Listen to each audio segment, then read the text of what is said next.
अस्सलाम वालेकुम रहमतुल्लाहि व बरकातुहू। This is doctor Humayun Khan. Dear viewer, dear students, आज की क्लास हम मोटिवेशनल वीडियो से शुरुआत करते हैं। और ये एक ऐसी वीडियो मोटिवेशन है जो एक बच्ची की कहानी है। ये वो बच्ची जिसका उम्र जो था तकरीबन 9 साल की बच्ची थी और उसका नाम था फातिमा, जिसे मामूली से बात पर भी जो है ना गुस्सा आती थी। तो घर वाले सारे के सारे जो है ना इस बच्ची के इस हरकत की वजह से, इस बिहेवियर की वजह से घर वाले सारे के सारे परेशान थे कि इस बच्ची के साथ आखिर क्या किया जाए। तो फाइनल वो बच्ची के सामने जो चीज़ भी आता था, फॉर एग्ज़ाम्पल कप्स की शक्ल में या कोई और सामान होता तो सारे के सारे सामान और कप्स लेकर ज़मीन पे दे मार कर उससे जो है ना ब्रेक कर दिया जाता। तो घर वाले इस हरकत, बच्ची की इस हरकत की वजह से इतने परेशान थे कि घर वालों को समझ नहीं आ रहा था कि फ़ाइनली हम ऐसा क्या करें कि जिसकी वजह से बच्ची का जो बिहेवियर है ये सारा का सारा ठीक हो सके। फिर ऐसा हुआ कि इस बच्ची का एक ट्यूशन टीचर था और उसका नाम जो था मैम आशरा था। वो मैम आशरा के पास इसकी अम्मी चली गई और बच्ची को कहने लगी कि इस बच्ची के बारे में सारी की सारी कहानी जो है इस मिस को कहा कि मेरी बच्ची जो है ना वो ऐसे मामूली से बात पे गुस्सा करती है और घर के सारे सामान, कभी एक चीज़ को उठाना ज़मीन पे दे मारना, कभी दूसरी चीज़ को उठाना ज़मीन पे दे मारना। तो ये सारी की सारी कहानी बच्ची की अम्मी ने उसके ट्यूशन टीचर को बता दी। ट्यूशन टीचर का रिस्पॉन्स ये था कि आप बेफ़िक्र रहो, ये जिम्मेवारी मेरी है कि आपकी बच्ची को सही रास्ते पे किस तरह लाया जाए। तो क्या हुआ, बात ऐसी हुई कि कल का दिन था वही जिस तरह रेगुलर इंटरवल टाइम में जो है ना बच्चे ट्यूशन के लिए जाते हैं, तो ये बच्ची भी आई ट्यूशन के लिए।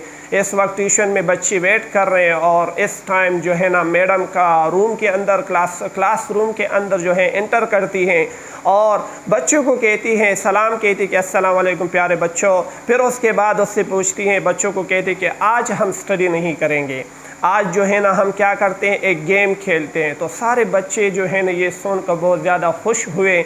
बच्ची ने आवाज़ लगाई कि मैडम इसका फ़ायदा क्या होगा, कौन सा गेम। उसने कहा कि गेम कुछ यूँ है कि उस गेम के आखिर में बच्चों को एक अवार्ड दिया जाएगा और वो अवार्ड होगा किसकी शक्ल में, चॉकलेट की शक्ल में।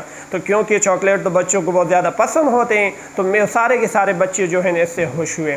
मिस ने सारे के सारे बच्चों को क्लास की जो पीछे वाली दीवार थी उस बच्चों को सारे के सारे पीछे वाली दीवार पे लाकर उस बच्चों को कहा कि आज के दिन फॉर एग्ज़ाम्पल किसी भी चीज़ पे मामूली सी बात क्यों ना हो, मामूली चीज़ क्यों ना हो, जिस चीज़ पे आपको गुस्सा आए आप क्या करो, उस गुस्से की जगह पे आप नील को ले लो और नील को जो है ना आकर दीवार के अंदर गाड़ना है। कोई भी बात हो, मामूली बात हो, बड़ी सी बड़ी बात हो, आपने क्या करना है, नील वगैरह या जिससे जो है ना ग्रिल वगैरह का नाम भी देते हैं वो आपने लेनी है और सामने वाली दीवार के अंदर जो है ना क्या करनी है, गाड़नी है। तो उस बच्ची को हर एक मामूली से बात पे गुस्सा आता था और वो नील लेकर और वो जो है ना दीवार के अंदर दे मार कर जाके गाड़ देती थी। तकरीबन एक दिन में उन्होंने सैकड़ों तादाद में जो है ना, जो कि मामूली बात पे भी उसे गुस्सा आती है, वो जाकर उस नील को लेकर दीवार के अंदर गाड़ देती थी।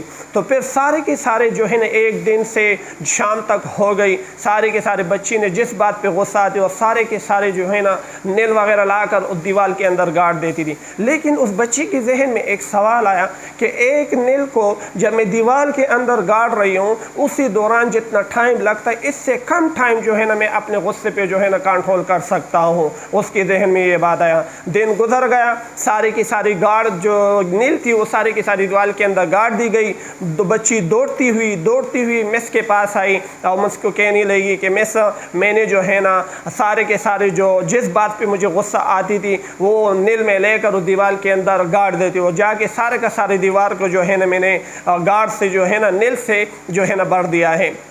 फिर मैं इसने कहा शाबाश बच्ची को दी, लेकिन बच्ची को कहा कि अभी भी गेम जो है ख़त्म नहीं होता। आप क्या करना है, जो नील आपने दीवार के अंदर गाड़ दी है आप ऐसा करोगे कि जिस दिन भी जिस वक्त भी आपको गुस्सा आएगा आपने जाकर इस दीवार से एक नील को दोबारा जो है ना क्या करना है, निकालना है। तो बच्ची जो है इसमें महीनों निकल गए। क्योंकि दीवार के अंदर नील इतने गाड़े गए हैं जो कि हज़ारों और सैकड़ों की तादाद में थे और एक बच्ची को एक नील को दीवार से निकालना, तो इस पे काफ़ी टाइम जो है ना गुजरता है। क्या हुआ, एक दिन बच्ची ने 10 नील निकाले, दूसरे दिन 6, तीसरे दिन 4, चौथे दिन 2, और एक दिन ऐसा भी आया कि सारी की सारी दीवार से सारे के सारे नील को निकाल दिए गए हैं। बच्ची दौड़ती हुई मिस के पास आई, मिस को कहने लगी कि मिस, मैंने जो दीवार के अंदर नील को गाड़े थे वो सारे के सारे गार्ड जो थे वो मैंने सारे के सारे वापस निकाल दिए हैं। मिस ने बच्ची को शाबाशी दी और बच्ची को कहा कि आपने अब इनाम के हकदार हो। मिस ने जो है ना उस बच्ची को जो है ना चॉकलेट दे दिया। फिर मिस ने बच्ची को कहा कि बेटी, बच्ची आप ऐसा करो कि दीवार के सामने देखो, देखो क्या आपको दीवार के अंदर कुछ नज़र आ रहा है कि नहीं ना आ रहा है। बच्ची ने कहा नहीं मैम, मुझे तो कुछ भी नज़र नहीं आ रहा है, क्योंकि जो नील मैंने दीवार के अंदर गाड़े थे उन नील को मैंने दोबारा जो है ना वापस क्या कर दिए, निकाल दिए हैं, तो ऐसा कुछ भी नज़र नहीं आ रहा। तो बच्ची को मिस ने बच्ची को कहा कि बेटा तुम सोच समझ कर बताओ, क्या दीवार के अंदर आपको कुछ नज़र आ रहा है कि नहीं नज़र आ रहा है। बच्ची ने कहा मिस को कि हाँ मैम, जो नील मैंने दीवार के अंदर गाड़े थे उनके निशान जो है ना बाकी हैं। तो फिर क्या हुआ, उस बच्ची को इस मिस ने क्या कहा, बेटा ऐसा ही होता है जब इंसान की ज़िंदगी के अंदर वो बच्चा या वो आदमी जो गुस्सा करता है, तो इस गुस्सा करने की वजह से जो है ना उस इंसान के दिल पे एक चोट लगती है, और वो चोट ऐसी होती है जिस तरह नील ने दीवार के ऊपर निशान छोड़ दी हैं। इस गुस्से की वजह से उस इंसान के दिल पे एक चोट लगती है जो कि एक निशान बन जाता है, और वो निशान जो है ना पूरी की पूरी ज़िंदगी जो है ना उस निशान की वजह से वो परेशान रहता है। इसी तरीके से होता है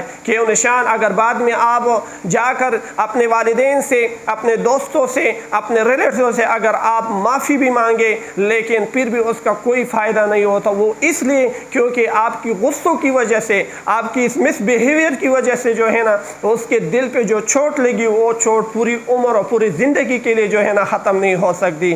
तो उस बच्ची को अपनी गलती का एहसास हुआ, उनके आंखों से आंसू रवा हुए, और दौड़ती गई, माँ को गले लगाया, अब्बा को गले लगाया, और अम्मी अब्बू को कहा अम्मी मुझसे बहुत गलती हो गई है, आज के बाद मैं कभी भी गुस्सा नहीं करूँगा। उस दिन से लेकर आज तक बच्ची ने कोई भी जो है ना गुस्से से अपने पेरेंट्स के साथ जो है ना बात नहीं की है। डियर व्यूअर, डियर स्टूडेंट्स, इस कहानी का एक ही मकसद है, और वो मकसद ये है कि आप अपने जो है ना गुस्से पे कंट्रोल रखो। इस गुस्से पे कंट्रोल करने की वजह से क्या होगा, किसी दूसरे मुसलमान को भी जो है ना आप क्या आराम दे सकते हैं, उसे जो है ना परेशान नहीं कर सकते, उसे आप दुखी नहीं कर सकते, और ज़िंदगी में किसी दूसरे इंसान को आपकी ज़ुबान से निकली हुई हर एक बात पे जो है ना एक आप खूबसूरत जो है ना ये चीज़ें जो है ना आप उसको प्रोवाइड कर सकते हैं। Thank you.